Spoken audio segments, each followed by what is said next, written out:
మేడారం గురించి. ఓ కొడుకా తాత ఒక్క నిమిషం జర తాత. చెప్పు పిల్ల. మేడారం అంటే 14 లక్షల కోళ్లు గొర్రెలు తెగినాయంట.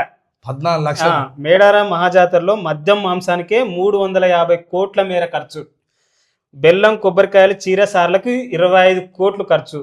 తల్లుల ప్రవేశం ముగిసిన మేడారం జాతర. ఇక చెప్పు తాత, మేడారం జాతరలా వీళ్ళు ఆడికి ఓడైందో గాని పోయినాక 14 లక్షల కోళ్ళు గొర్రెలు దిగినాయంట. అంటే మద్యానికి మాంసానికి బాగా మనర్లు. తెలంగాణ రాష్ట్రం అయితే మనం తినుడేనా. అదే అయితే కనిపిస్తుంది. ఇప్పుడు దీన్ని చూస్తే ఏమర్థమైంది పిల్లగా, ఇది మేడారమా, దాని మేడారం లెక్కన చేసిరా? మేడారం అంటే ఏంది అసలు? మేడారంలో చెప్పాలి తాత. మేడారం రాష్ట్ర సమ్మక్క సారక్కలు ఎవరు? వాళ్ళు ఆ సమ్మక్క సారలక్క వీళ్ళందరూ ఎవరు? వాళ్ళకు చరిత్ర ఉన్నది. ఇప్పుడు సరే నాట ఓటోళ్ళు తల్లిదండ్రులు అంటోళ్ళు చదువు సందే రానోళ్ళు సమ్మక్క సారక్క అంటే దేవుడు అని ఒక కొడుకు పరిచయం చేసిన ఒకటి అమ్మ సమ్మక్క సారక్క అని మొక్కడానికి పోతాం. నాకు తెలియదు పిల్ల.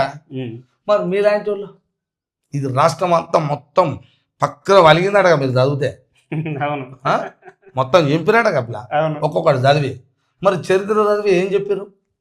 సమ్మక్క గురించి సారలక్కల గురించి ఎందుకు మాట్లాడలే? ఎందుకు ఎక్కడ కళ్ళు మూసుకున్నది?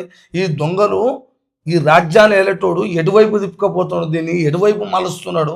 వాళ్ళెవరు?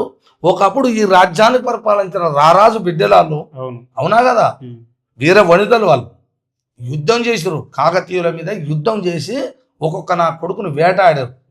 వినవా? ఎవరి చేతుల కాకతీయులకు అప్పట్లో శిస్తుండేది. అవును, భూమికి శిస్తు కట్టాలి. విన్నవా? శిస్తు కడితేనే ఉండాలి. మరి శిస్తే కట్టవైతే శిస్తు కట్టకపోతే అప్పుడున్న కాకతీయ రాజు ఊగుంటాడా? కట్టనన్నారట వీళ్ళు. కట్టం పో అన్నారట. ఆ పగిడిద్దా మహారాజు ఉంటారు కదా వాళ్ళ చరిత్ర. ఇప్పుడు సమ్మక్క సారలక్క వాళ్ళ జంపన్న ఈ పగిడిద్దా మహారాజు వీళ్ళందరూ కుటుంబాలు ఉంటారు కానీ వీళ్ళు కట్టనన్నారట. కట్టనా అని రాజుకి ఎదురు చెప్తూ ఊకుంటాడా? తల్లి తన సైన్యాన్ని పిలిపించి ఉంటారు కానీ ఇప్పుడు గిట్ట హోమ్ మినిస్టర్ ఈ రాష్ట్రంలో ఉంటది కదా హోమ్ మినిస్టర్ ఇట్లా సైన్యం పోలీస్ అధికారులు అంతా గుంపును పంపిస్తుందిగా. అట్ట అన్నట్టు అప్పుడు పంపించి పారేస్తే వాళ్ళని అతను చేస్తుంది. నా కొడుక ఈ ముచ్చటిన్నా సమ్మక్క సారలా ఆలుకుంటారా?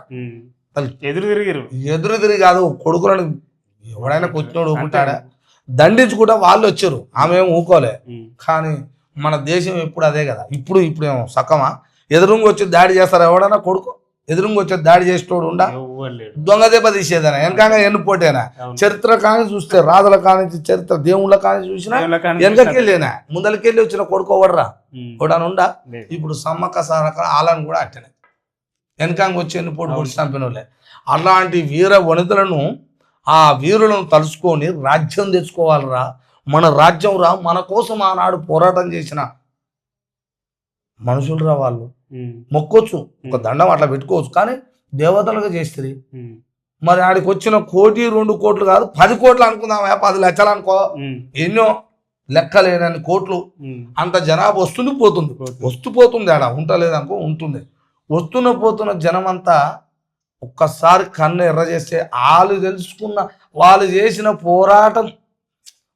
చేసిన పోరాటము ఎవరి కోసం చేసిర్రు, అదే రాజ్యం వల్ల మనకు వస్తే ఎట్లా అని ఒక్కసారి ఆ ప్రజలందరూ తలుచుకొని ఓటు వైపు వస్తే ఈ దొంగలు చెప్పిన రాజ్యం ఉంటుందా? అంటే వాళ్ళ చరిత్ర కూడా జనాలకు అవగాహన లేదు. ఆ చరిత్రను చెప్పకుండా తెలుసుకుంటారేమో పుట్టుకున్నా. తెలుసుకుంటే మనకు ఇలా కష్టం కదా. ఇప్పుడు వచ్చిన వాళ్ళందరూ చరిత్ర తెలుసుకున్నారు అనుకో, ఓ కొడుక మన కోసం పోరాటం చేసిన తల్లులు అంటారా వీళ్ళు అని వచ్చిన వాళ్ళందరికీ తెలుస్తుంది. వచ్చిన వాళ్ళందరికీ తెలిసి ఆడు మళ్ళీ రిటర్న్ అయితే ఈ రాజ్యం ఉంటుందా? అమ్మ ఇది తెలిస్తే ఉందిరా అన దాన్ని ఇటు మలిపోయిండు ఆడు దొంగ.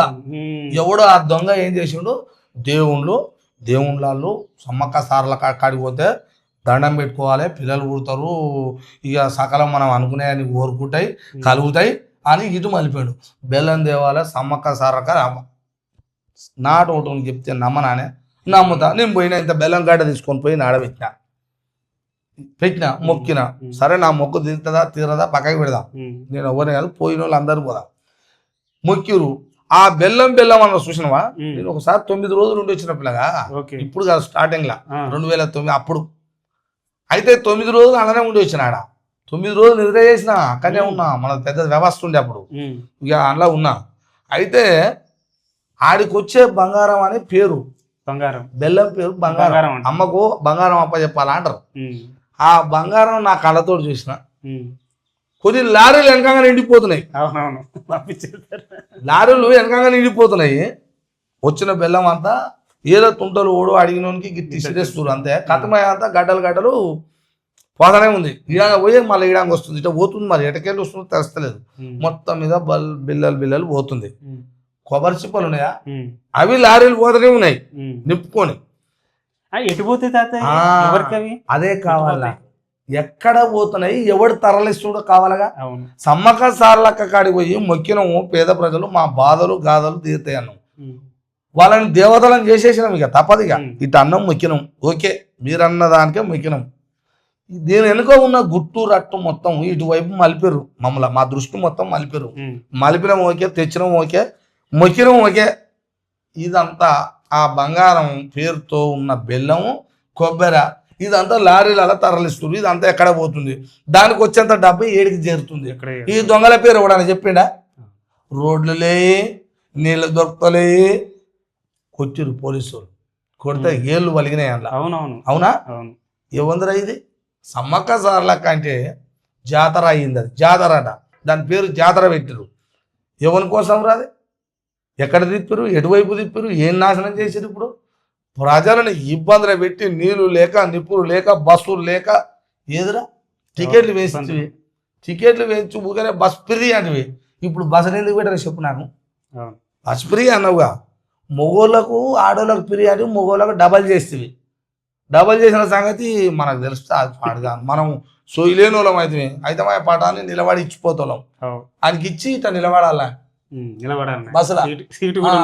వీడిట నిలబడితే వెనక వచ్చి కూడా చేయికి వచ్చిపోతాడు, చేయి పైకి లేస్తుంది కానీ ఇట్లా అన్నాక ఇది కొట్టుకొని పోతాడు. అది బాగానే ఓ కొడుకా చూసుకోవాలి. వీడు ఇవిరా మా పరిస్థితులు, తెలంగాణ రాష్ట్రంలో జరిగే పరిస్థితులు అని ఇవి. మీరేమంటున్నారంటే సమ్మక్క సార్లమ్మ దేవతల చరిత్ర జనాలకు చెప్పాలంటారు. చరిత్ర కావాలి జనాలకు, అప్పుడు తెలిసిన తర్వాత పోయి మొక్కి ఇవన్నీ చేస్తే బాగుంటది అనేది మీరు చెప్తున్నారు. ఇక్కడ ఏంటో 14 లక్షల కోళ్ళు దిగినాయంట, గొర్రెలు దిగినాయంట. ఓన్లీ చెప్తున్నా 350 కోట్లే మద్యానికి ఈ మాంసానికి ఖర్చు పెట్టిరంట మన జనాలు. దీని మీద ఒక మాట చెప్తా, ఇంకో వార్తకి వెళ్ళిపోదాం మనం. దాన్ని ఏం చెప్తాం, మన ప్రజలు అదే, మన ప్రజలు 14 లక్షల కోళ్ళను ఏడలని తెంపిరంటే ఎటమోటి మనగాలరా మీరు? తెంపిరంటే 14 లక్షలు అంటే ఒక జంతువు లేదు ఇక్కడ. ఇక్కడ దర్శనం అయిపోయిన తర్వాత మొత్తం ఇదే ఉన్నట్టుంది, పక్కన కూర్చొని. ఏట దేవుడు చెప్పండి, ఉండదు వాస్తవానికి. కోస్తివి దేవుడు ఆ పని చెప్పినాడా? జీవహింస చేయమన్నాడా? చేయమంటాడా? సరే నీ కోరిక మోసం కోసుకోవచ్చు, తినొచ్చు. పండుగ అనేది పండుగ అంటున్నాడు. ఆదాయం కూడా ఎలా గవర్నమెంట్ కి ఆదాయం, మళ్ళీ మద్యం అమ్మేదాడ గవర్నమెంట్. అందుకని ఈ కథ చేద్దామని అది వచ్చింది. నేను మలిపిరి అంటున్నా, అర్థమవుతుంది. ఇక అది అర్థమవుతుంది, ఎట్లా అర్థమవుతుందో తెలియదు కానీ ఇటున్నది ఇటు మలుపుకున్నా అంటున్నాడు. చరిత్రని ఉల్టా చేసేసిండు. చరిత్ర తెలుసుకుంటే రాజులు అవుతారు, ఓటు పోతుంది, సిస్టమ్ ఏర్పడుతుంది. ఇదంతా వద్దు, ఇదేదో అవుతుందో అని ముందే కనబెట్టిండు. ఓలు గోనగన్నారెడ్డి వారసుడు రేవంత్ రెడ్డి. గోనగన్నారెడ్డి వారసుడు, అమ్మో పెద్ద మాట చెప్తా. గోనగన్నారెడ్డి వారసుడు. కాకతీయుల వంశం మాది అంటాడు ఆయన, వెలమరాజులు మాది అంటాడు, కమ్మరాజులు మా వాళ్ళు అంటాడు, ఈయన కూడా మాదే అంటాడు. ముగ్గురు పోతారు కానీ మాది అనుకోను, ముగ్గురు ఒక తిరిగి నిలబడరు. మరి ఈ రాజ్యం మాది అన్న బీసీ ఎస్సీ ఎస్టీలు ఇగో ఈ 14 లక్షల కోళ్ళని ఏడని పించుకొని ఇత చింపుకొని తోలుక తింటున్నట్టు ఒకటి మార్చుకొని ఎంటికలతోటే నవిలి తోలుని ఏడన కోసి తోలు వారేస్తారు అని ఉచిగా చెగ చూపి తోలు కూడా విక్క తింటున్నట ఈ రాష్ట్రంలో. ఇట్ట ఉంటే దరిద్రంలోనేమో బీసీ ఎస్సీ ఎస్టీలేమో లక్షల కోళ్ళను కోసి మేఘాలను కోసి మందు తాగుకుంటే జల్సా చేసి సమ్మక్క సారాలక్క పేరు మీద పోయి తిని తాగుతానికేమో మనకు ఈ రాజ్యం ఎట్టొస్తుంది రాలేదే వాడికి. ఇది కథ పిల్లగా. ఇది మీలాంటి వాళ్ళు చదువుకున్న పిల్లలు చెప్పాలి, నన్ను చెప్పమంటే నాకు ఏం తెలుసు కన్నా మీకే ఎక్కువ విషయాలు తెలుసు కదా. సమ్మక్క సార్లక్క చరిత్ర మాలాంటి యువకులకు ఏం తెలుసు చెప్పు, చెప్పేటోళ్ళు లేరు. మీలాంటి వాళ్ళ దగ్గర మేము నేర్చుకోవాలి, చాలా నేర్చుకోవాలి. ఏం ఖచ్చితంగా నేర్చుకుంటారో ఖచ్చితంగా ఉంటుంది తాత ముందు ముందు.